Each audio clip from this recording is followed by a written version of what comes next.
এই বুড়ি, আশিক সাহেবের বাসা কোনটা বলতো? এই মেয়ে, এ কেমন ব্যবহার করছো? বড়দের সঙ্গে কিভাবে কথা বলতে হয় সে শিক্ষা নেই? ও আচ্ছা, এখন তোমার মতো একটা কাজের মহিলার কাছ থেকে আমাদের শিখতে হবে আচার ব্যবহার। এই বুড়ি, এত কথা না বলে না আশিক সাহেবের বাসা কোনটা সেটা বল। না, বলবো না। দেখেছো, এর মতো কাজের লোক আমার মুখে মুখে তর্ক করে। কত বড় সাহস ওর!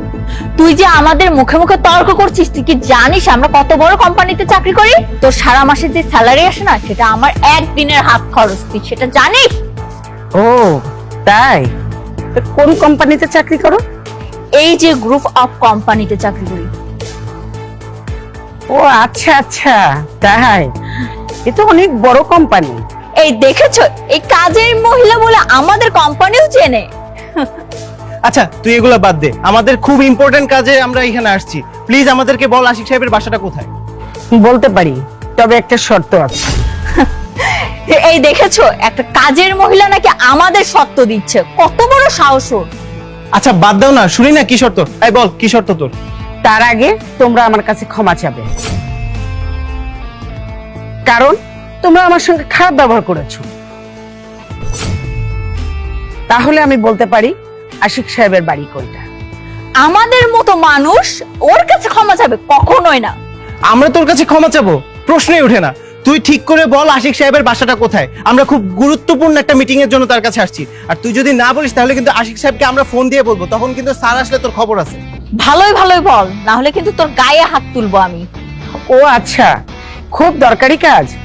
আচ্ছা, আমি আশিককে ডেকে দিচ্ছি। আশিক, আশিক, এই আশিক।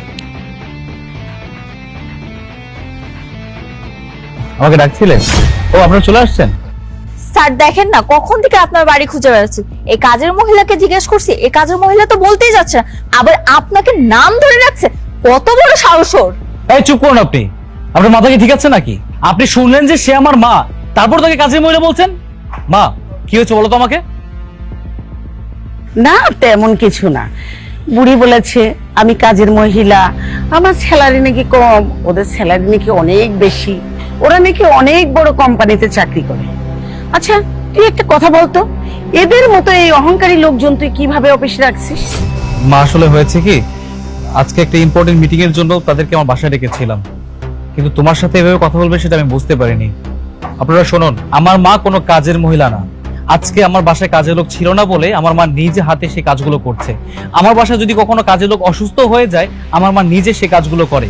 আর একটা মানুষ নিজের কাজ করে, অন্যের কাজ তো আর করছে না। তার থেকে বড় কথা হলো সে একজন বয়স্ক মানুষ, আপনারা তার সাথে খারাপ ব্যবহার করছেন। ও আচ্ছা, বুঝতে পেরেছি। তার মানে আমার অফিসে যেসব বয়োজ্যেষ্ঠ এমপ্লয়ি আছে তাদের সাথে বুঝি খারাপ আচরণ করেন আপনারা? স্যার সরি, আমি না বুঝতে পারি না উনি আপনার মা।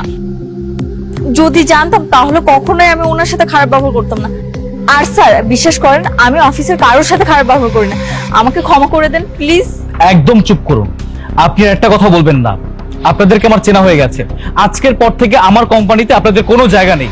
আপনাদের দুজনকে আমি ফায়ার করলাম। নাও আউট। থাক বাবা, ওদেরকে চাকরি থেকে বের করিস না, ওরা নিজেরাই নিজেদের ভুল বুঝতে পেরেছে। দেখেছেন, যে মানুষটার সাথে আপনারা খারাপ আচরণ করেছিলেন সেই মানুষটা আপনাদের চাকরি বাঁচানোর জন্য আমার কাছে সুপারিশ করছে। এটা কি বলা হয় মনুষ্যত্ব? যে মনুষ্যত্ব বোধ আপনাদের দুজনের মধ্যে নেই। যান, আপনাদের সাথে বাকি কথা অফিসে গিয়ে হবে। আমার চোখের সামনে থেকে যান, যান। ঠিক আছে স্যার।